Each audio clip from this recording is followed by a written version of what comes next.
Assalamu alaikum to all my dear students. This is your English instructor Miss Kainat Kamal from English Department Army Burnhall College for Girls Abbottabad, and I welcome you all to the lecture 17th of Intermediate English class 2nd year. Dear girls, we are on our unit 2 Hope and Aspiration, and in our previous lecture we have done the reading of reading selection 2.2, that was a speech by Nelson Mandela, Glory and Hope, and it is also known as inaugural speech of Nelson Mandela because this was the presidential speech by Nelson Mandela. He, after becoming the president of South Africa, delivered this speech in front of delegates and his companions and those who were there with him on this March of Freedom. Dear students, today we would look into the critical analysis of the speech. As you people have no confusion on in the reading of the chapter, so today we would look into the critical analysis. So before going into the analysis of the speech, analysis of the language of his the motivations that he wanted to send to his people, to the world, let's have a look to the contents of the speech. So this is basically a short summary, or you can say a brief, a crux of the whole discussion, crux of the whole speech. So in the contents of the speech, first of all, he thanked everybody for their presence. If you could recall, he thanked the international delegates, international guests, those who were sitting in front of him, listening to him, to his companions, to his compatriots, to his to all his people who were there with him in the march of freedom from this slavery and from this injustice. Then he thanked international guests for common victory for justice, because their purpose, their motto was the same. They were fighting against injustice, they were fighting against violence. So those international delegates, those international guests who were there with them, with South Africans, in the time of those violations, in the time of discrimination, he then thanked them, and he called that very time a common victory, because their motto, their purpose was the same. Though they were free, but they were supporting, they were standing with them in the way of this protest. Then he talked about the discrimination, that once it has been signed that there won't be any discrimination, but look, we have been discriminated on the basis of color, black and white. Then he promoted long lasting peace.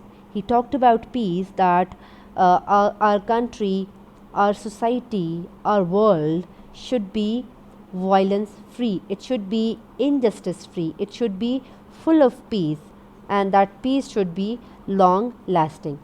Then he addressed to his people about the importance of unity, that together we stand, and together we fall. So he just wanted to promote that peace, that unity among the people of South Africa, blacks and whites as well. He was not promoting that violence.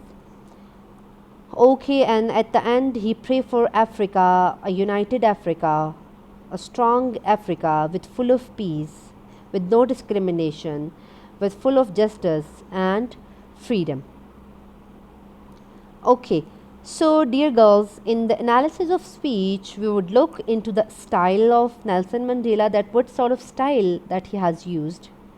We would look the motivational parts of the speech, that what part of the speech gives what sort of motivation. Then we would look into the meaningful part, and you can also see them the metaphors that he has used. Though his speech was not that much literary as that of Martin Luther King's speech, but still he has used some of the literary devices like metaphor and anaphora. Then repetition that he has used, persuasive words that he has used. Persuasive means the convincing words. Then clarity of his speech, metaphor and anaphora that he has used in his speech. What was the impact, and at the end the message of his speech. Okay, so style. So Nelson Mandela's inauguration speech uses anaphora to express his hope for the people of South Africa. So anaphora you people are already familiar with. Anaphora is basically the repetition of certain words, phrases or sentences at the start or mid or at the end of a piece of writing, or at the end of sentence. If there is if that is phrase, so start, mid or end of the sentence. If that these are words, again start, end or mid in of the sentence or phrase. So anaphora is simply repetition. So why do we repeat certain things? In order to show the impact, in order to address our that this thing is important for you. So Nelson Mandela's style of using anaphora in his speech was, he wanted to make it clear for the people that, like, the way he expressed his hope for the people of South Africa.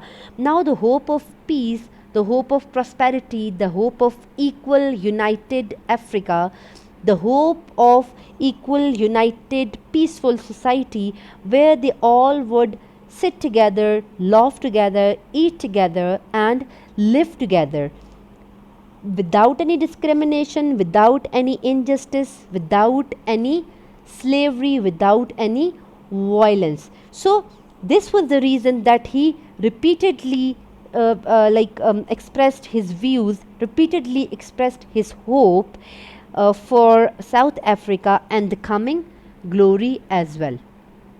Mandela's tone is inspirational, uplifting and commanding.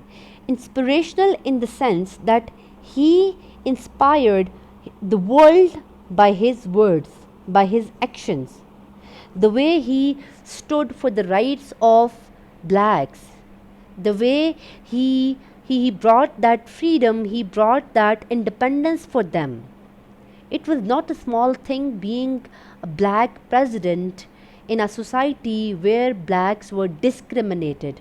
They were the victims of ill treatment, they were the victim of violence, they were the victims of injustice and slavery as well.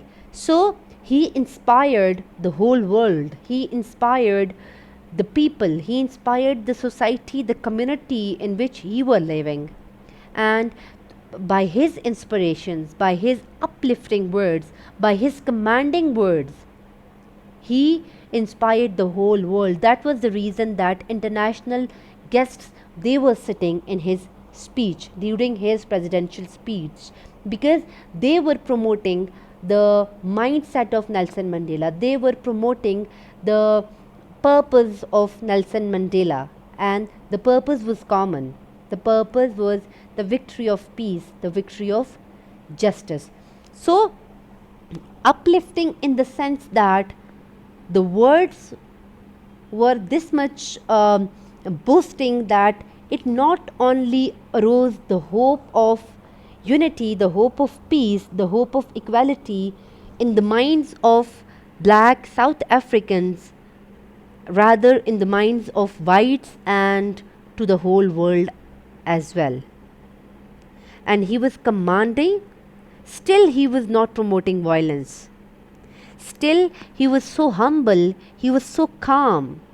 He not only promoted the peace from his words, but from his body language as well, but from his temperament as well, from his emotions as well.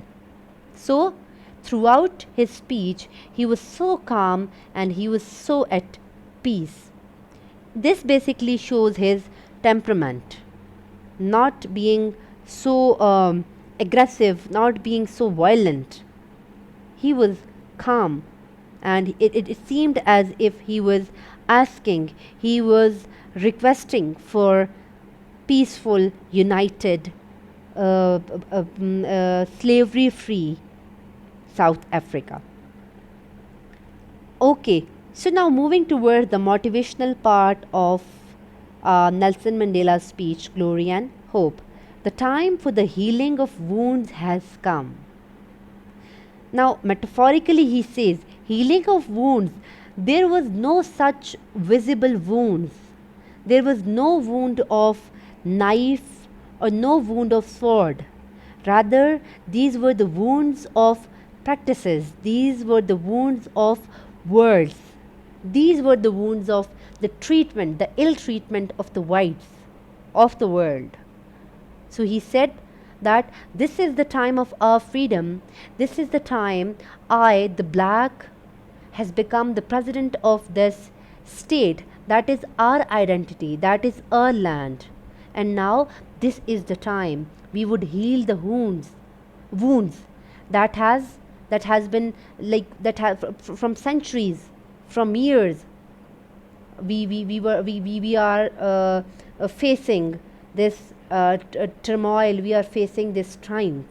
Now the time has come that we would heal from inside. Our souls would heal, our heart would heal, our minds would heal from this oppression, heal from this discrimination, heal from this injustice, from violence, heal from this slavery. Now we would be free. This state would be a peaceful state with full of freedom, full of justice, and full of equality. The moment to bridge the chasm that divides us has come. Now, what was the gap between them? That was only the gap of this difference in color, blacks and whites. Blacks living on their own land. They are the inhabitants of South Africa. Still they were not free. Still they were not allowed to go to the public places, not allowed to go to the public washrooms, public hotels, public motels, not even allowed to be in the line to pay their bills. They were treated as like insects, like animals, and even more worse than them. So he said that now this is the time. Again, I would repeat, the time of this freedom, when they have got the freedom from the world. So he said, now this is the moment to bridge the chasm, bridge the gap. Now this is the time to hug one another. Now this is the time to embrace one another, to take one another in the arms and just eliminate this division on the basis of color. Let us all stand united. The time to build is upon us. They were already built, but built in the sense of unity, built in the sense of equality, built in the sense of freedom, built in the sense of justice. They should be mentally, physically, spiritually. They should be now this is the time to build. This is the time to groom. This is the time to go into the way of development has come. We dedicate this day to all the heroes and heroines in the country and the rest of the world who sacrificed in many ways and surrendered their lives so that we could be free. Now, sacrifices not in the sense of murders, not in the sense of they are as if they are martyrs, not in the sense of losing their life, but in the sense of losing their identity, first of all, losing their self-respect, losing their self-esteem, losing their family. That they with shame they are not even they were not even this much confident to go out from their homes. So that is the reason he said that now is the time. The time has come. We should dedicate to this day to those who have throughout this very turmoil they have suffered. Now suffered for the sake of freedom, suffered for the sake of justice, suffered for the sake of equality.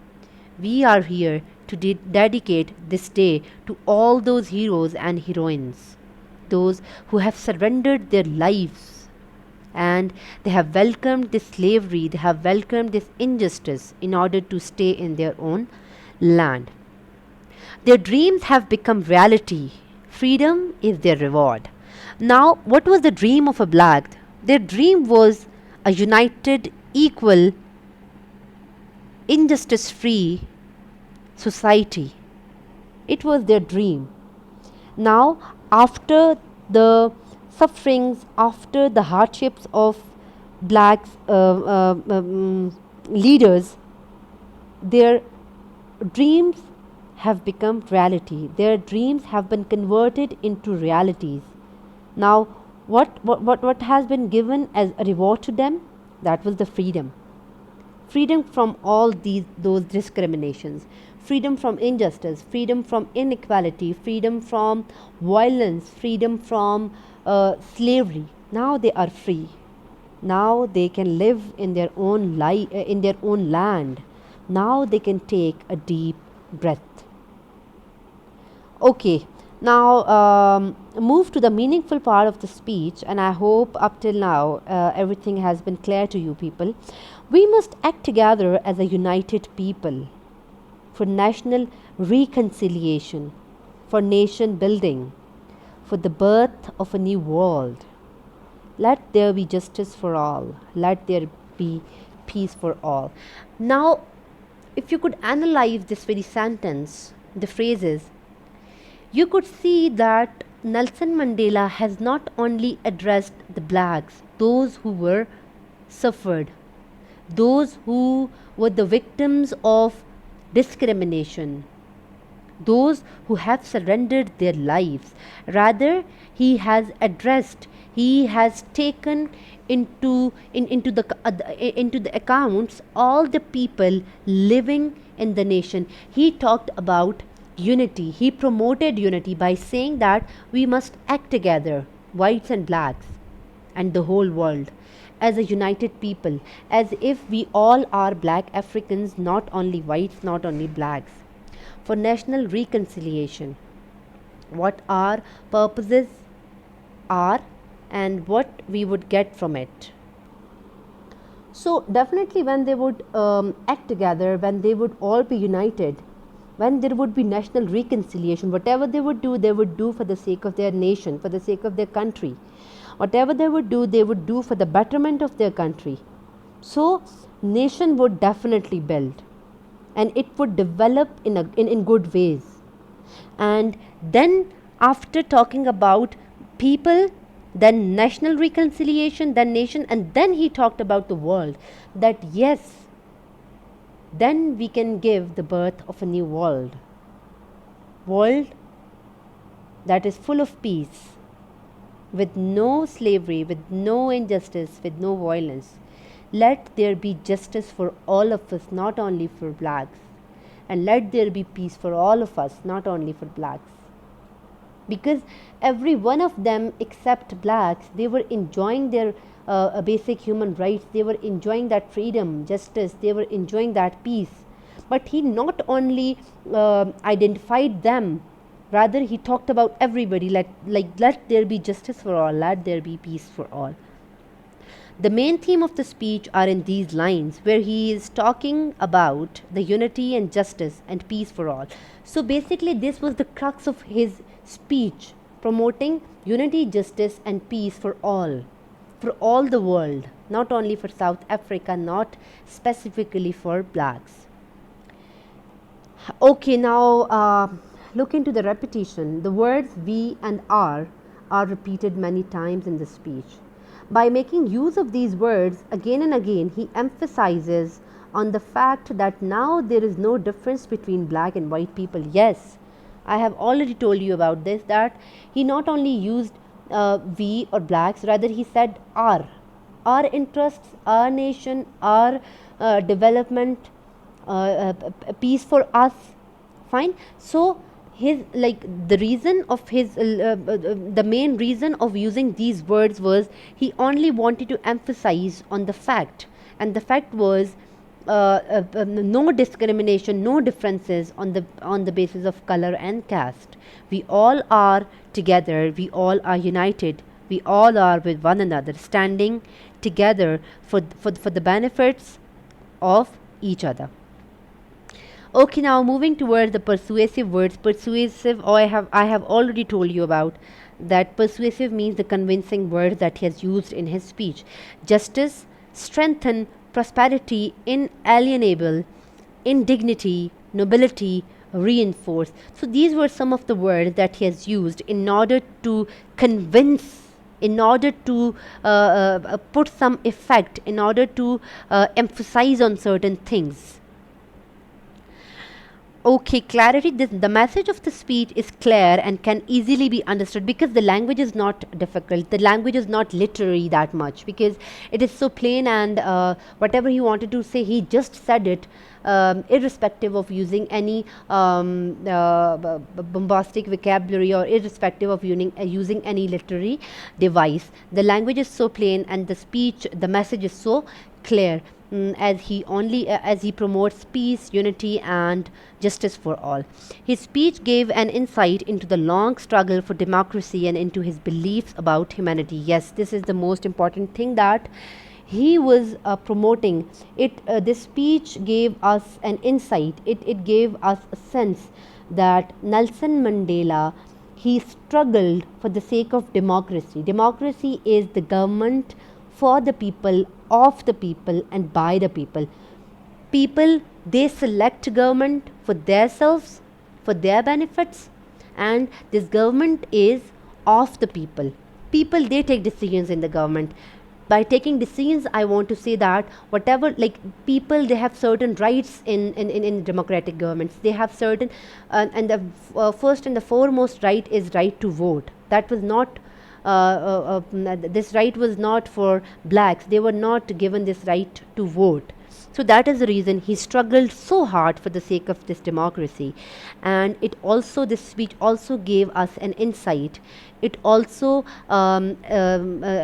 set an impression on us about Nelson Mandela's beliefs about humanity, that he only wants peace and unity in his nation. He is not wanting a separate, an individual nation. Rather, he wanted to stay with the whites, united and peaceful. Anaphora and metaphor. Anaphora, the time; for the moment; to the time. These are the certain anaphoras or repetitions that he has used in his speech. Then metaphor, he has used implant hope in the breasts of millions of our people. I have already mentioned this metaphor while during the reading of the chapter. So implanting hope in the breasts of millions of people. Implanting it seemed as if he is implanting a plant, implanting a tree, and that tree is tree of hope. He has sent, he has set, he has given this light of hope to the millions of people, millions of black, that yes, one day we would get this freedom. And that was the day when this hope has been converted into their glory, has been converted into their prosperity. Okay, the impact of the speech. Mandela's inaugural address helped to promote the reconciliation agenda that was to be the hallmark of his presidency. Presidency means his presidentship, and his inaugural speech, his inaugural address also helped to promote the reconciliation agenda. Now, reconciliation agenda means whatever we would do after the consensus of the people, not only only the whites would take decisions, and that decisions would be implemented on all the people living in this nation. Definitely different castes, different creeds, they live in this nation, so there would be democracy. We can say this reconciliation agenda is, on the other hand, is democracy, that people, all the people living in this nation, they would be, they would be free, they would definitely be having their basic human rights. Both blacks and whites were uplifted by his explicit commitment to bridging the chasm that has divided the two communities. Yes, again the same thing, that he wanted to just fill that gap that has been created, that division has been created into two communities, whites and black. So it was an uplifting, it was an boosting agent for, he was a boosting agent for this gap that should be filled by the love, peace and prosperity. He made clear that as a token of its commitment to the renewal of our country, addressed the issue of amnesty. What does this amnesty means? So amnesty is basically forgetfulness or a general oblivion. Means that he just wanted to promote this amnesty, this oblivion in the minds of those who have suffered. That yes, we would take a renewal of our country. This country would be renewed as if we have taken a second birth, and we should forget whatever has been done to us and whatever we have suffered. For various categories of our people who are currently serving terms of imprisonment, the first Parliament of New Democratic South Africa passed the Promotion of National Unity and Reconciliation Act in 1995. So, my dear students, that was all for today, and inshallah, in our next lecture, we would look into the exercise of interpreting, that recalling portion of our exercise. And yes, I have received your homeworks and highly satisfied. And if you have any question, any query in today's lecture, please do intimate in our WhatsApp group. Thank you, and stay blessed, all of you.